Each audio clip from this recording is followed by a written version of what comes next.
Yes, I slept with him, but it didn't mean anything. That's what she said. No lead up, no remorse. Just 6 words poured from behind the rim of her wine glass like she was reading a weather report. Tuesday night, 6:42 p.m. I remember because the oven timer dinged right as she said it. Chicken parm. I had made her favorite, even grated the damn parmesan by hand. Set the table, folded the napkins, lit a candle. I thought maybe we'd talk about her promotion, maybe she'd ask about my brother's surgery. Instead, I got that. I stared at her, not long, just enough to catch the way her eyes didn't twitch. No guilt, no, I'm sorry, just that faint, cool expression she wears when she's pretending to care about something on CNN. Who? I asked. My voice sounded weird in my own ears, too calm like someone else's. She gave a tiny shrug and a smirk. Does it matter? That's when it hit me. Not just the betrayal, but the utter void where shame should have been. Like I'd just told her I was switching cell phone carriers, and she was mildly annoyed by the inconvenience. I nodded once as slowly, walked away, not fast, not in anger, just away, into the den. She didn't stop me. The manila folder was in the third drawer of the cabinet labeled "in case." It sat under a stack of old car titles, birth certificates, a spare passport. I'd labeled it almost as a joke after her wine and work trip to Denver last fall ran a little long. I remembered her coming back flushed, apologizing for not getting me anything from the airport. She watched me from the doorway now, leaning slightly. What are you doing? I looked her right in the eyes. Just updating some documents. She raised an eyebrow, but didn't push it. Just sipped her wine and wandered back to her seat humming a song I couldn't place. And here's the thing. That should have broken me. Should have made me scream, throw something, ask 1,000 questions. But it didn't. It froze me. Because when someone rips the floor out from under you that cleanly, that efficiently, your brain does something strange. It flips a switch. You don't panic, you recalculate. I sat down at my desk, opened my laptop, started a new folder, M, termination. And while we're here, before this goes deeper, and it will, I'll ask just one thing. If this hits even a nerve, if it makes you clench your jaw, nod quietly, or remember that hollow silence in your own living room, hit that follow. Over 90% of people reading never subscribe, but for us, it keeps the team fueled to tell more of what no one else dares to say out loud. Anyway, that night I made 3 lists.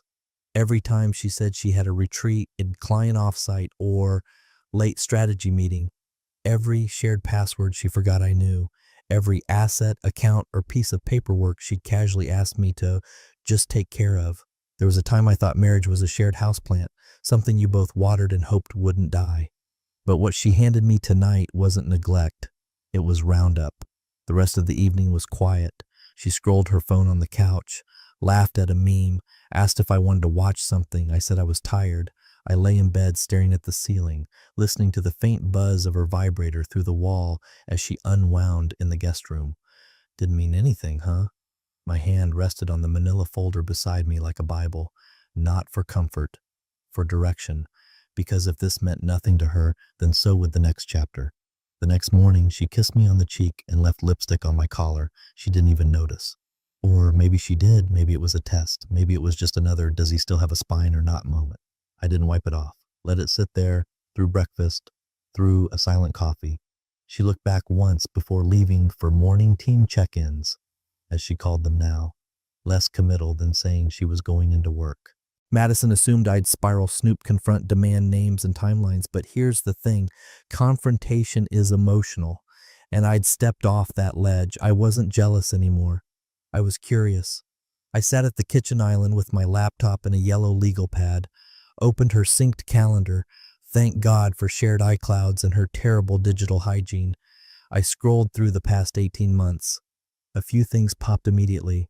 Wellness seminar, Asheville. Leadership boot camp, Santa Fe. Women in Tech panel, Miami. All 3 booked at boutique hotels, not chains. I looked up the rates, each one with a king bed, ocean or mountain view, and spa access. Not a single conference center in sight. Then I searched for the receipts. Madison had long ago asked me to be the finance guy in the house. Said it stressed her out. I opened our joint bank account and filtered by hotel. There they were. One transaction stood out: the Grafton Inn, Vermont, 2 nights, charged during a corporate offsite. And then another line 5 hours later: wine tasting for two. So I cross-checked her emails. She never deleted the receipts from her promotions folder. There it was, confirmation for one guest, but with an add-on for a second breakfast voucher. Rookie move. Still, I didn't care about catching her in a lie. I cared about building a story. Then came the name, T-Office. It was like a mosquito buzzing in my ear, showing up in text previews when she'd leave her phone screen up on the nightstand. Sometimes mid-dinner, she'd glance down, smile, and type back with one hand while sipping wine. T-Office, I knew who it was. Tom Wallace, her strategy liaison, or some equally vague corporate nonsense. Mid-40s, gym fit, always 2 buttons unfastened on his shirt, the kind of guy who calls women kiddo, but somehow still gets promoted. I remembered meeting him once at a holiday mixer. He shook my hand without standing. Called me the man behind the scenes. I thought he was just awkward. Turns out he was just screwing my wife, so I studied, not stalked, studied Madison's texting habits, her lunch patterns, the way she suddenly started taking mental health walks after dinner, even in the rain, the sudden switch from our usual wine brand to some obscure Argentinian label he'd posted on his Instagram during a Napa trip. Oh, I watched everything. The necklace she started wearing again, silver with a green stone, hadn't touched it in years, wore it daily now. Subtle but constant. And when I searched green pendant and Tom Wallace, I found a post from 6 months back, a photo of a rock formation, captioned, "She said yes," to clarity, not questions. The pendant dangled in the foreground, the same damn one. Each night I saved screenshots, archived emails, and built a timeline. Dates, receipts, Instagram comments, all cross-referenced and quietly organized into folders. She made it easy. She never suspected I was paying attention. Why would she? I'd always played the supportive, slightly boring husband role, the dependable background character. But background characters, when left alone too long, start writing their own scripts. It wasn't about revenge, not yet. It was about readiness. I watched the way she smiled at her phone, not at me, the way she stopped asking how my day was, the subtle shift in her tone when I entered a room, like her performance paused, so I became the silent audience. And every lie she thought she whispered into the dark, I was collecting them, like fireflies in a jar. I didn't shake the jar. Not yet. She came back sunburned, smelled like lavender and chlorine, dropped her duffel on the hardwood like a teenager home from camp and tossed something soft onto the kitchen island. A hoodie from Tahoe, she said, cracking open a lime seltzer.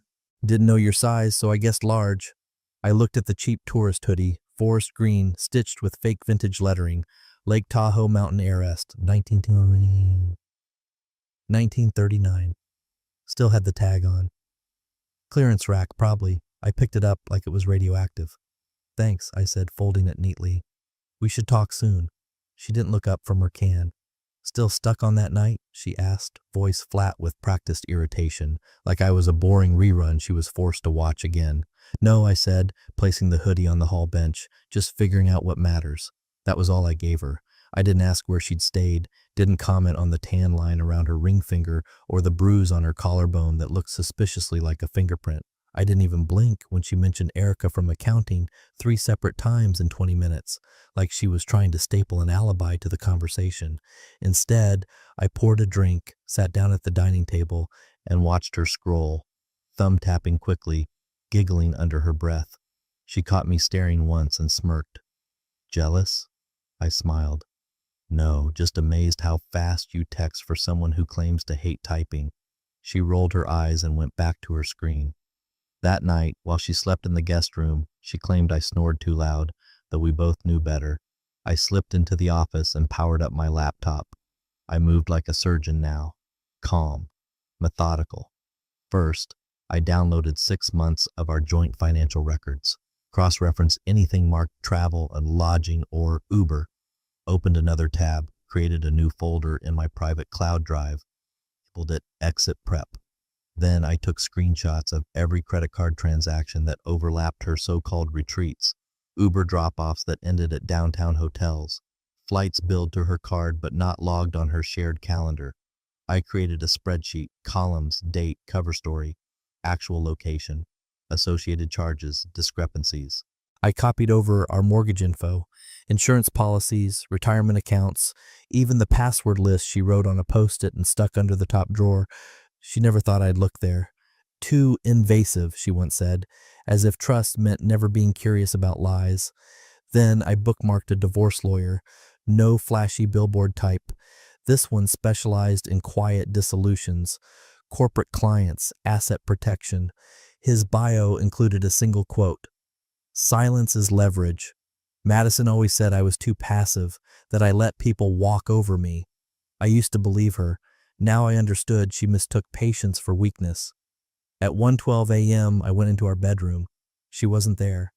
I knew where she was, on the pull-out couch in the guest room, snoring softly, phone plugged in, dreams probably filled with hotel minibars and shirtless strategy liaisons.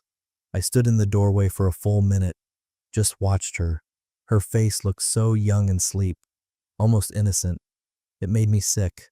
Back at my desk, I opened the Tahoe hoodie. Inside one of the front pockets was a folded bar napkin with a lipstick kiss mark. No note, no number, just that little red print, like a stamp of conquest. I slipped it into the manila folder, not as proof, as punctuation. When the sun rose, she made pancakes, hummed a tune, talked about how she needed space to think and maybe would go on another retreat next quarter. I just smiled and said, "Sounds healthy." Because by then, I wasn't trying to win her back. I wasn't trying to shame her, change her, or even compete. I was preparing to remove her like a tumor, quietly, precisely, completely. I sent her a bouquet of tulips and white lilies, her favorite, addressed to her office. Madison always liked grand gestures when she was in control of them. Valentine's Day posts, brunch surprise selfies, spontaneous gifts she'd hint at for weeks in advance. But a man showing affection after she'd burned the house down, that confused her. The card said, "Dinner tonight. Let's reconnect." Me. She came through the door at 6:08 p.m., glowing like a Hallmark character, still in heels, hair curled with the kind of effort she hadn't made in months. "Wow," she said, putting her bag down like it weighed nothing. "This is really sweet." I smiled from the kitchen, steak sizzling, mashed potatoes with truffle oil, her favorite red breathing on the counter. "Nice to have you home," I said. "Hungry?" She kissed my cheek, just a press of lips, like a thank you card with no message. "See," she said, "we're okay." I handed her a glass of wine. "You look relaxed. Tahoe must have been good for you." She gave a little laugh, a too long sip, then said, "Yeah." It was clarifying. We sat down. I cut the steak medium rare, just how she liked it. She commented on the playlist, soft jazz, and asked if I'd finally deleted that awful blues album. I told her I had. I hadn't. As she ate, she talked about work, how Tom had been really supportive lately, how he'd helped her see she deserved balance. She caught herself, looked up. "You okay?" she asked. "Yeah," I said. "Just listening." She smiled like she won something. "It's nice when you're present." Halfway through dessert, chocolate lava cake from the bakery she used to pretend to hate, I cleared my throat. "Can I ask you something?" "Of course." She was giddy now, comfortable. "Did it matter?" She blinked, tilted her head. "What?" "The thing. With him. Did it matter to you?" She exhaled, smiled in that condescending, gentle way people do when they think they've outmaneuvered you. "No, like I said, it was nothing. A phase. You were distracted. We were in a weird place." "So it didn't mean anything?" I asked, looking straight into her eyes. She nodded confidently. "Exactly. That's what I've been trying to tell you." I smiled. "That helps. I just needed it in your words." She laughed, light and victorious. "See? Progress." Under the table, duct taped to the underside with a thin layer of foam for sound insulation, was a pen recorder. Activated the moment she walked in. I'd tested it the night before with a podcast. Battery lasted over 3 hours. The mic picked up cutlery clinks from across the room. Now it had her voice. Calm, confessing, dismissing, not because I wanted proof to hurt her with. No, that would have made this about revenge. This was for leverage, strategy. She got up after dessert and started humming a song, some indie thing I'd never heard of. I cleared the dishes, removed the recorder, labeled the file. backed it up twice, once to the cloud, once to a USB hidden in a hollowed-out copy of the picture of Dorian Gray on my bookshelf. She never read Wilde, said he was too snarky. As she slipped into the shower, I sat at my desk and opened the manila folder again, added a new sheet, audio confirmation, date Tuesday, 8:11 p.m. Then I poured myself a whiskey. Neat, no ice. She came out in a robe, hair wet, and said, "Maybe we should plan a trip, just the two of us." I nodded. That sounds nice. Because nothing says closure like one last shared vacation before a permanent departure. She kissed me again before bed, longer this time. And as I closed my eyes, I didn't feel warmth. I felt completion. The last piece was in place, and she'd handed it to me with a smile. The morning light filtered through the blinds like nothing had changed. Birds chirped, coffee brewed, and Madison, barefoot and humming, moved through the kitchen like a woman who believed she'd just saved her marriage with lava cake and lipstick. She was sipping her espresso when I stepped into the office. I left the door ajar, just enough. 3 minutes later, I heard it, a sharp intake of breath. "Are you kidding me?" she called out. I didn't respond. Just let the silence sit. Let her walk herself into the next line. She appeared in the doorway, her phone in one hand, my laptop in the other. "You left this open." She turned the screen toward me. Subject line, dissolution terms. Attached was a draft email to a lawyer, calm, clinical, outlined assets, mutual property, my desire for mediation, and a single line that read, "My wife has admitted to extramarital conduct which will be formally detailed." Her voice jumped an octave. "Is this some kind of twisted joke?" I looked at her evenly. "No, it's just paperwork, nothing major." Her jaw flexed. "You send me flowers, cook me dinner, record me, and now this? You think this is rational behavior?" "You called the affair nothing, Madison," I said, standing. "So I'm treating it accordingly, just removing unnecessary complications." Her eyes darted. "You're overreacting. This is insane. We were reconnecting. Last night meant something." I reached into the folder, took out a single sheet, laid it on the table between us. Her voice, transcribed. "I slept with him. It didn't mean anything. Like I said, it was nothing. Timestamped, signed, my initials at the bottom. I just needed it in your words," I said. She stared at it, then at me, then back at the paper. Her expression cracked. Not guilt, not regret. Panic. The kind of panic someone feels when they realize they misread the terrain. "You recorded me?" she whispered. "That's manipulative. That's disgusting." "Disgusting?" I repeated. "Or just, inconvenient?" She slammed the laptop shut. "You're not serious. We built a life together. This is just a rough patch." I nodded. "And I'm patching it, legally." She paced, fast, like she was trying to outwalk the consequences. "You know what this looks like?" she snapped. "It looks like you've been planning this, waiting to punish me." I gave her a small smile. "Madison, I've been paying attention. That's not the same thing as revenge. But we talked. We had a moment last night." "Exactly," I said. "You handed me what I needed. I didn't coerce you. I didn't trap you. You just told the truth." She threw her arms up. "So that's it? No counseling, no discussion? You think this," she gestured to the transcript, "is the sum of our marriage?" "No," I said, "but it's the most honest part of it." She went quiet, eyes scanning the paper, brain scrambling for an angle. She wasn't used to being outpaced. In our entire marriage, she was the one with the sharper tongue, the quicker response, the final word. Until now. Now she was playing catch-up in a game I'd already finished designing. I walked to the kitchen, poured coffee, took my time. She didn't move. "I loved you," she said quietly, almost to herself. I didn't answer, just dropped a sugar cube into my mug. "Tom doesn't mean anything," she tried again. "It was a blip." I stirred slowly. "You keep using that word like it absolves you, like meaningless betrayal doesn't leave real damage."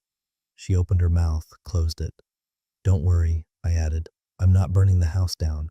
I'm just asking for my half of it back." Her eyes flicked to the folder. "You really think you can walk away clean?" "I don't think, Madison," I said. "I know, because I've already started." She stepped back like I'd struck her. "You've changed," she said. "This isn't you." I took a sip. "Maybe you never met me. Maybe you just met the version that let you win. She stood there, shaking. A woman who finally realized that the husband she took for granted wasn't bluffing, and that she'd never prepared for the day he stopped playing the fool. It started with the group chat, the one we shared with 3 other couples, friends we used to do wine tastings and beach rentals with before things turned sour. Before she turned sour. She dropped a message in there 3 days after the transcript incident. Casual, calculated. Hey guys, Jason and I are hitting a rough patch. Nothing big, just normal marriage stuff. Hope you all understand if we're quiet for a bit. 10 minutes later, she posted a throwback photo to her Instagram story. Us on the Ferris wheel in Santa Cruz 2 summers back. Her caption, "Every relationship has seasons, hoping for spring again soon." I didn't comment, didn't correct, didn't even blink, but I did screenshot it. Then she reached out to my sister, claimed I was going through something, said I'd been cold, distant. My sister texted me, "Everything okay? Madison seems worried. She said you've been different." I replied, "Ask her about Vermont." January 23rd. She didn't respond after that. I could feel it. Madison scrambling to stitch a softer version of reality together with frayed thread. She knew the truth was starting to pulse just beneath the surface, so she tried to wrap it in anecdotes and soft lighting. But facts don't bend. Not when they're archived. I had her emails, exported from her laptop while she left it unlocked to shower. Dozens between her and T. Wallace. Flirtations disguised as logistics, messages with subject lines like "weekend debrief" and "just us, reconnect." One even had an attached PDF of a hotel confirmation. The same hotel she claimed canceled her reservation due to a fire drill. I had the credit card charges, lingerie from a boutique I didn't know existed, 2 duplicate rideshare charges from the same night, one from our house, one to the Grafton Inn, both billed 90 minutes apart. I even had the photo. She forgot to crop it. It was on her phone, buried in a burst series from a weekend she told me was a solo clarity hike. The reflection in the bathroom mirror caught the hotel's robe, embroidered logo plain as day. Grafton Inn Spawn Suites. I didn't post it, didn't forward it, just filed it. I wasn't destroying her. I was removing her, erasing her name from utilities, updating direct deposits, unlinking her from the gym membership she never used, one by one. Quietly. I turned our joint streaming account into a solo profile, changed the PIN on the security system, moved my valuables from the shared safe to a lockbox at the bank. And every time she walked in the door, every time she smiled a little too wide or tried to slip her hand into mine while we watched TV, I let her, because her version of reality was dissolving and she had no idea she was the only one still dancing in it. Eventually, she cornered me. "Jason, can we talk?" We were in the driveway. She had just returned from coffee with friends, but I saw the Uber drop off from across town, nowhere near a Starbucks. "Sure," I said, not looking up from the rake. "I know things have been weird," she began, "and I know I've made mistakes, but you're acting like I'm some stranger." "You're not a stranger," I said. "Strangers don't lie with such confidence." She stepped closer. "I'm trying to fix this, but you're not meeting me halfway." I paused, looked her straight in the eye. "I've already walked the whole distance, Madison. Alone.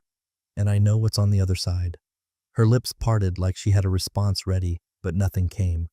The narrative was crumbling. No more sympathetic texts from our friends. No more echo chambers to prop up the illusion. People were going quiet. They were starting to notice the holes.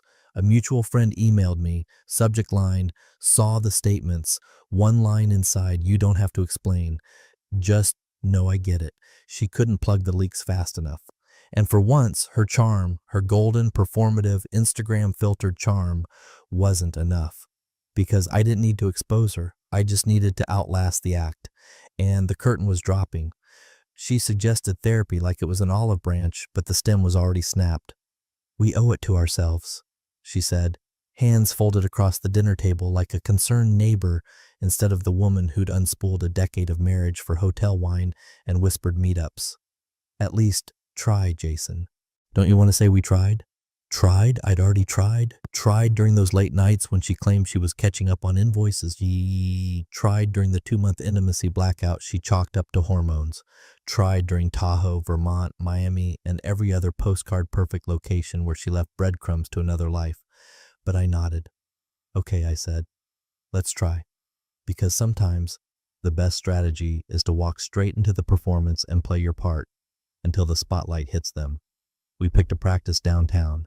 Neutral walls, soft chairs, essential oil diffusers hiding the stench of unraveling marriages. The therapist, Dr. Kim, was warm, in that laminated empathy kind of way. She smiled too much, asked about shared values. Madison started crying 6 minutes in, not sobbing. No, Madison didn't do raw emotion unless it served her.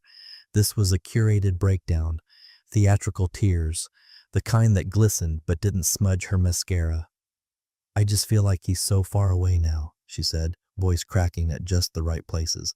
I know I made a mistake, I've said that, but he won't meet me where I am. Dr. Kim handed her a tissue and nodded. Jason, can you tell me how you're feeling in all of this? I turned my head, looked them both in the eye. My voice was steady, cold, precise. Liberated, I said. That word hit like a dropped wine glass. Madison froze mid-blot, tissue pressed under her eye. The color drained from her face like someone had pulled the plug. Liberated, Dr. Kim echoed, uncertain. Yes, I said. Her betrayal finally clarified my next steps. The guesswork is gone, the ambiguity, the stories. Now I just see it all clearly. Madison's hand dropped to her lap. The tissue fell. Her mouth opened, but nothing came out. I continued, not rushing. For a long time, I thought we were just tired or distant. I blamed myself. I kept trying to fix a leak that turned out to be a hole she carved out with intention. Dr. Kim adjusted in her seat. That's a very strong realization. What does that clarity mean for your relationship? It means I'm no longer confused, no longer wondering whether she still loves me, because I realized she doesn't love me. She loves the version of me that didn't notice. Madison's tears stopped completely. Her face didn't fall apart. It collapsed inward, like she finally heard something she couldn't spin. She glanced at Dr. Kim, desperate for a lifeline. That's not fair. He's acting like I'm the only one who failed. I didn't say that, I replied. I'm just the only one who didn't lie. Dr. Kim shifted. Madison, do you feel that's an accurate assessment? Madison stammered. No. He's making it sound so cold. I'm not cold, I said. I'm done. Her head dropped. Not in surrender, but recalibration. You could see the machinery behind her eyes scrambling to rewrite the angle, find the sympathy hook, twist the narrative back into something palatable. But there was nothing left to manipulate. I had stripped the variables out, taken the emotion she always weaponized, and locked it away. She couldn't push, because there was no longer anything to push against. Therapy wasn't about healing. It was a battlefield she thought she could reclaim, but this time she didn't know the terrain. We left the office in silence. She didn't reach for my hand in the elevator, didn't touch my arm as we crossed the street. When we reached the car, she finally broke the silence. You embarrassed me in there, she whispered. No, I said, opening the door for her. You did that yourself. I just stopped covering for it. That night, she didn't speak during dinner. Her fork clinked against the plate. No eye contact. She was beginning to understand. This wasn't repairable. She wasn't in control. And I wasn't playing anymore. I chose the location carefully. Outdoor seating, white tablecloths, the kind of place where no one raises their voice because the prices are high enough to smother discomfort. Madison had picked it actually, said her mother wanted to catch up and that it'd be nice if we could all show we're trying. I agreed instantly. She wore a pale blue blouse I hadn't seen in years, the same one she wore to our engagement dinner. Ironic in a way. She smiled too much, laughed too loudly. Her mother, Jacqueline, sat across from me, sipping her usual Chardonnay and making passive comments about the young people at the next table being too casual for such a fine establishment. Madison reached across the table once, grazing her fingers over my hand like none of it had happened. Like the manila folder, the transcript, the therapy session hadn't etched permanent damage across every shared memory. I'm really glad we're doing this, she said, locking eyes with me. I smiled politely. Me too. At 1:14 p.m., the man in the navy suit stepped through the patio entrance. No clipboard, no dramatic music, just a clean-shaven man with polished shoes and a slim envelope. He paused at the edge of the table, checked his tablet briefly, then said, Madison Reynolds? She blinked. Yes? He placed the envelope beside her Cobb salad with surgical precision. You've been served. Nodded once, turned and walked away. Not a wasted motion.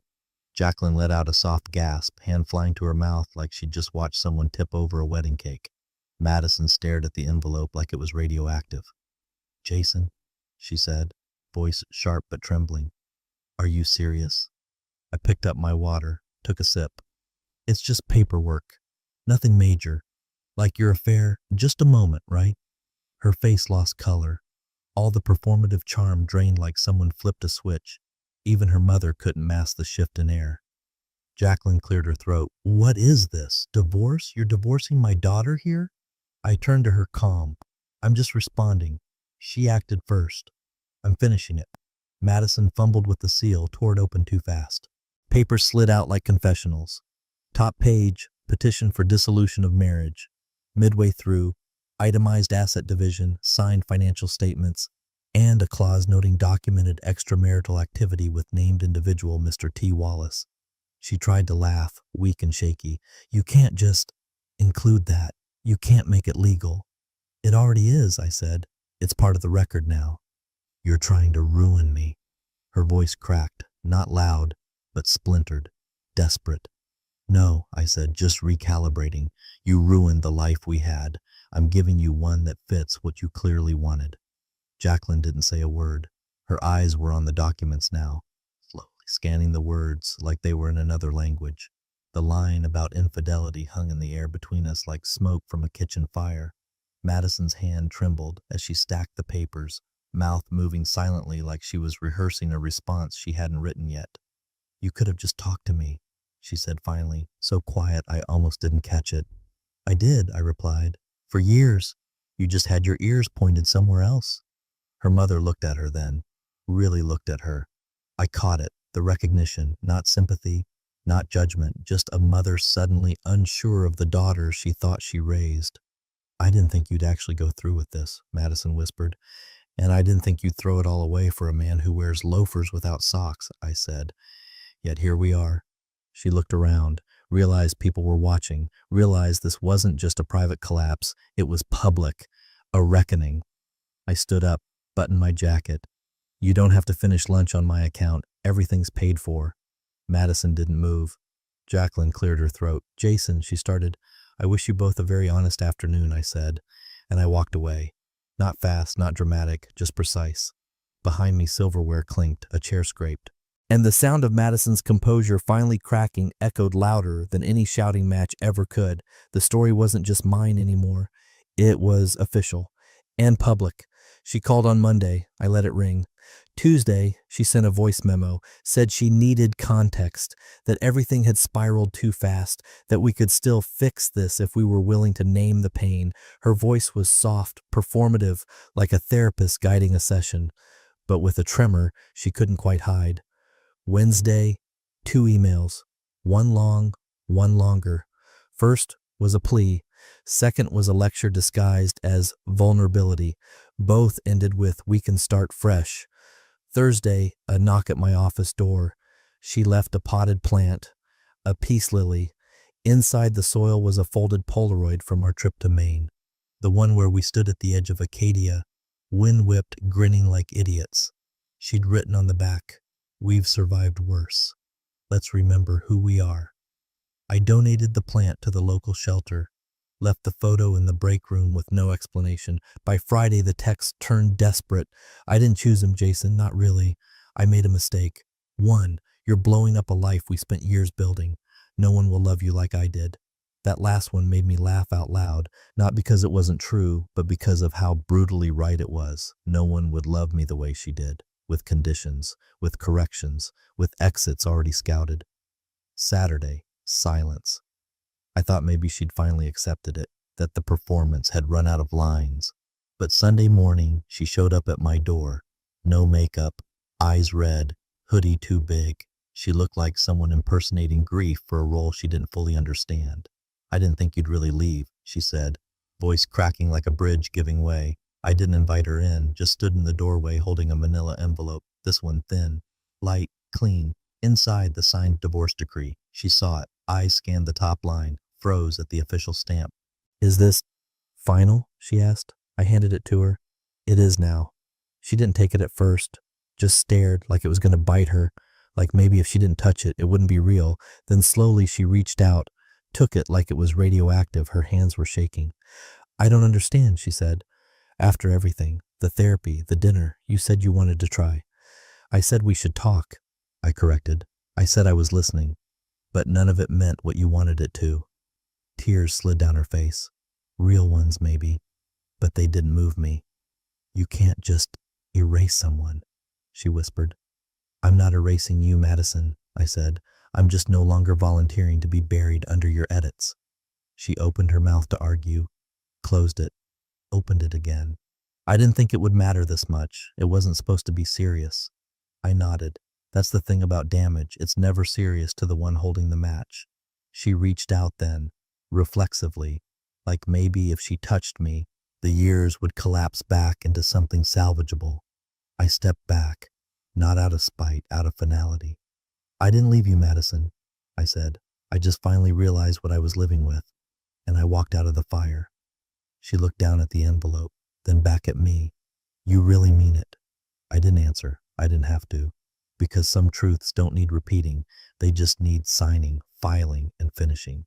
She left without another word, didn't look back, didn't slam the door, because she knew this wasn't a fight, this was a conclusion. Weeks passed without a word, no more texts, no more surprise drop-ins. Her name stopped flashing on my screen like a siren I'd learned to ignore. The silence wasn't empty, it was deliberate, weighted, like the moment after a storm when the branches are still dripping but the sky is clear. Then on a Tuesday morning it came. An envelope, no return address, no stamp, hand-delivered, likely by her, likely late at night. The handwriting on the front still curved in that same elegant slope she used on Christmas tags and birthday cards. I almost didn't open it, almost threw it away, unopened just to let the act die in the dark. But I didn't. Inside was a single page, lined paper, the same kind we used to keep near the fridge for shopping lists. Jason, I know I don't deserve this, but I had to say it. I'm sorry. I still love you. No signature, no date, no explanation, just that line hanging there like a bad punchline. I stared at it for a long time, not out of sentiment, but because I was surprised how little it moved me. There was no flicker, no nostalgia, no fantasy of what could have been, just a clinical recognition that some people equate love with convenience, comfort, or habit. And when that's gone, they miss the silence more than the person. I pulled a sheet of my own paper, wrote one line, no greeting, no closing. You taught me how little love can mean to some people. I signed it, folded it clean, slipped it back into the envelope, filed it in the manila folder now labeled closed. Then I laced up my shoes, stepped outside. The air was cold, not sharp, not biting, just enough to wake me. I walked without a destination, past the diner we used to order from, past the bookstore she never liked, through the park where we once tried to jog and gave up halfway for bagels. Every place once filled with some version of us now stood unburdened.